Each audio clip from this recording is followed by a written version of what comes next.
Hello, my quilty friends. Welcome back. This week I've got something new to show you. Let me tell you a little something about this quilt. It measures to be about a queen size quilt, and whoever had put this quilt top together, I had seen it on Poshmark.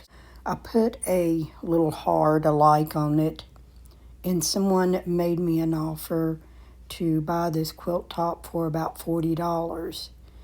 So when I got it, I thought the colors were pretty, but as you can see, whoever stitched this did not or iron out their seams, so this could have a lot of bulk.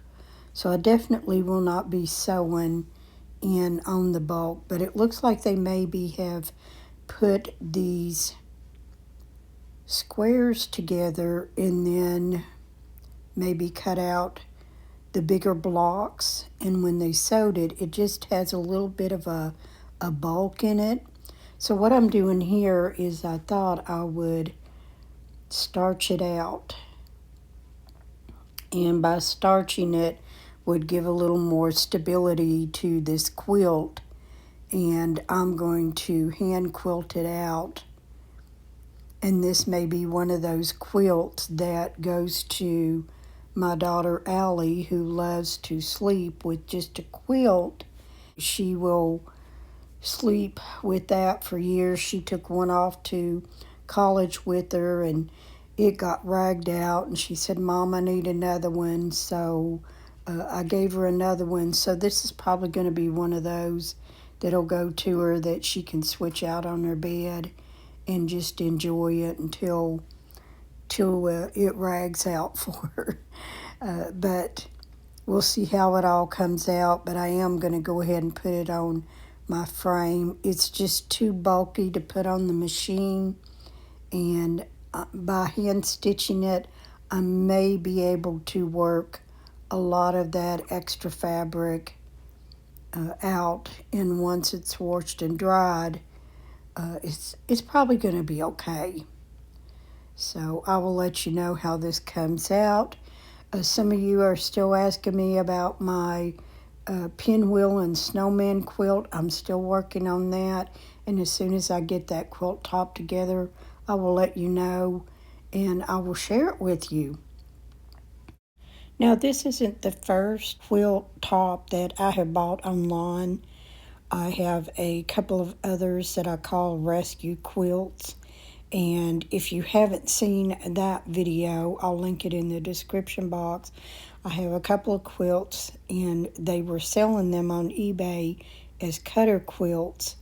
And I felt like I could get those and repair them. And in that video, I tell you what I did to the quilts and how they all worked out. So you really do have to watch what you're buying online, because you never know what you're going to get.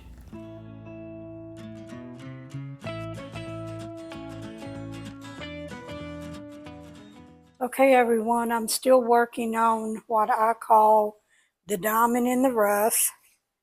It is a quilt that I have purchased from Poshmark that has a few issues, and I have this laid out here, and I'll show you in layers. I have this quilt laid out on my table. It's the biggest thing in the area I can lay out a quilt. And this quilt is about a queen size. And I have the batting underneath, and I have smoothed it out as much as I can. But I thrifted this white sheet from a yard sale, I think for $1. But I think what I want to do, I found this fabric that I have on hand, and it looks like I have about, I don't know, 2.5, 3 yards of it. And so for the back of my fabric, I need to cut off this section of the sheet. Now originally, since I'm going to use white backing and a white, originally I would use a white, bleached white batting. I don't have any on hand. I'm going to use what I have on hand, but I am going to use a white thread for this, even though there is some darker colors on the top of the quilt. But I'm going to go ahead, and I was thinking that when I cut this border off of the sheet, this edging, that I may take this fabric here that I have on hand, which is some great matching colors, but it's going to be on the back of the quilt.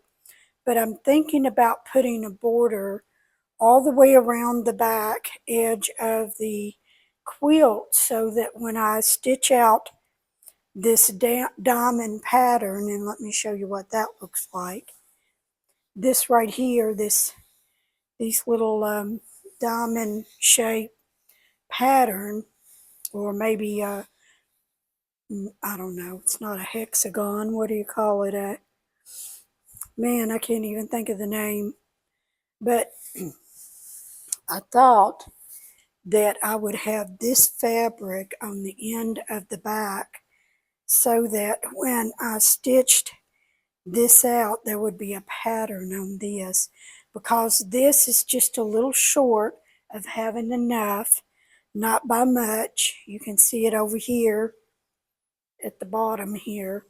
That's all I'm about short of having enough of that sheet to go on the back.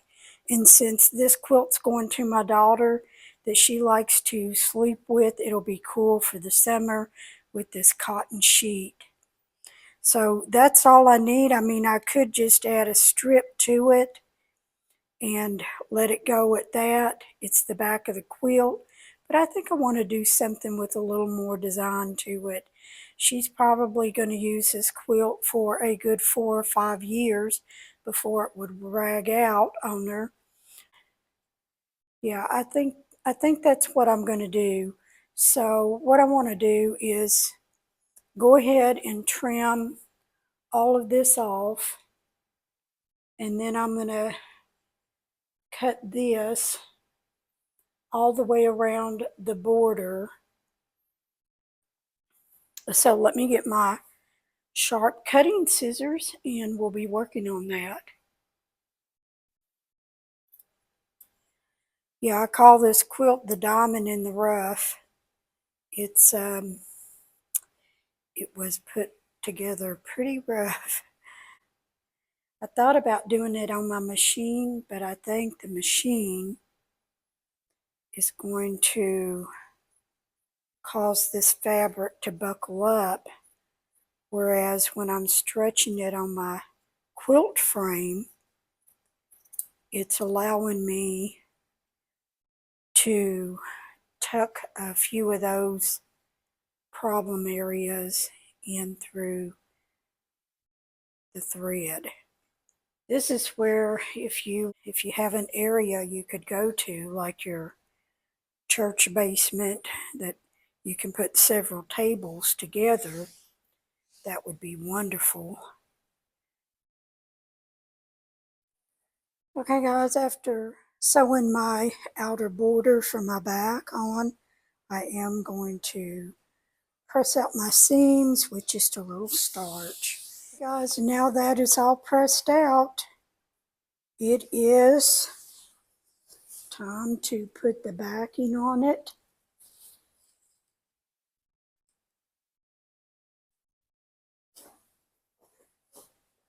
And let's see how it's going to fit.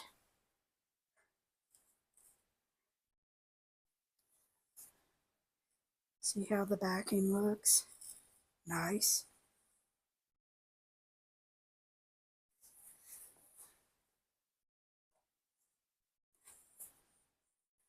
Okay, I think I've got it squared up. Now I have a little extra on the backing and the batting, and I just have to pin it down, smooth it out just a little bit more.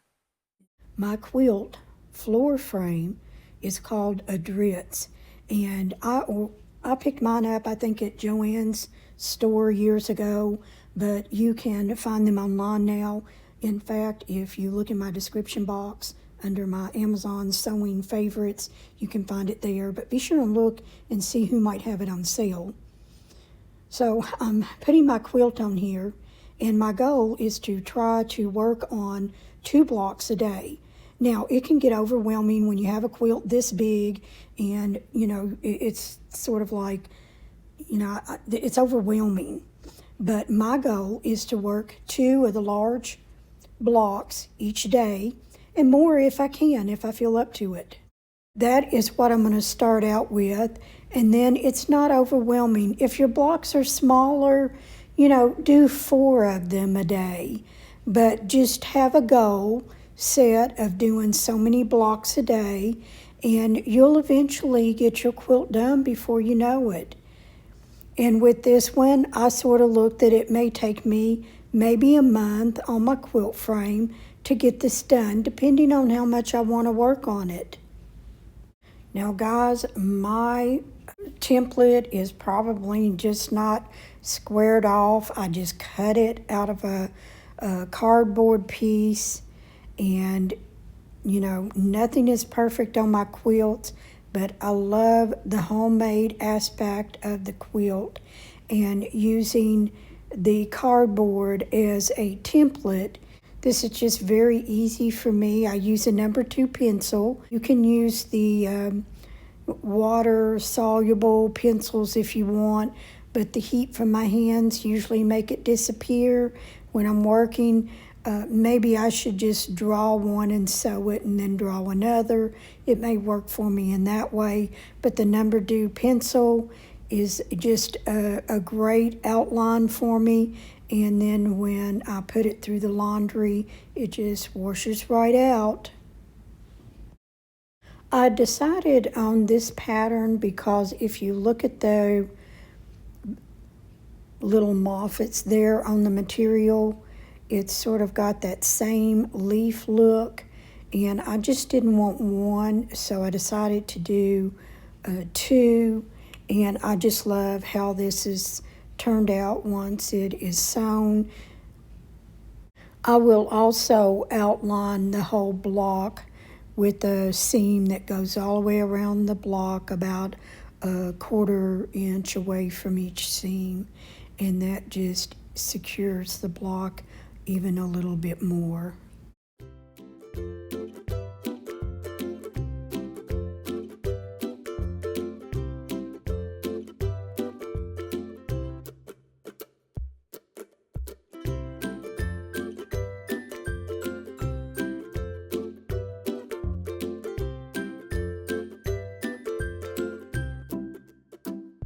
I just love how this block turned out. So I'm going to continue to stitch this quilt out, and I'll come back and we'll go over how I'm going to do the binding, and that will finish up the quilt. Well, that was a lot of sewing and a lot of information on the Diamond in the Rough quilt. I'm in my sewing room, and I got a couple of things to share with you. I thank you if you have made it to this portion of the video here at the end. And I have told you all before that I will be doing pop-up giveaways. They will not be announced. I will not put it on the thumbnail that I'm doing a giveaway. This is just for those that do like to view my channel. So I'll tell you in just a moment what I'm giving away. Now, upcoming in my next video, I have a viewer that has contacted me and sent me some pictures of her almost 100-year-old quilt that her mother started at age 7. So I have a lot to share with you in the next video, so don't miss that. Be sure that you subscribe and hit that notification bell so that when I upload a video, and I believe that I'm going to be uploading my videos Thursday at 8 a.m. 8 or 9. I wanted to share with you a granny square quilt Afghan. I still call it a quilt, but that I did, I don't know if I did it last year or the year before, but I'm pretty sure I did it the year before, and I just picked 3 different colors. I have the gray, the light gray, and more like a iced mint, and this one is pretty full and it provides a lot of warmth, but I just wanted to share with you this one that I had made. Now this would probably be more of a full size. This one is the one that I'm giving away today. Now keep in mind that when I do a giveaway that I will not contact you in the comments. I will not email you. I will tell you that I'm doing a giveaway, and I will announce it either on my next video or within a week to 2 weeks, I will make the announcement of the winner. Now, what do you have to do to enter? 1, you must be subscribed to this channel. 2, be sure and put the word granny square in the comments. You can use it in a sentence, but only if you have that in the comment will I put your name down. Because if I get a lot of comments and people don't want to enter, then, that's up to them. But keep in mind, don't get scammed. I will not send you an email. I will not contact you in any way through the comments and say you want anything. It will only be announced on my channel. And when I do announce the winner, I'll give you instructions on what you need to do.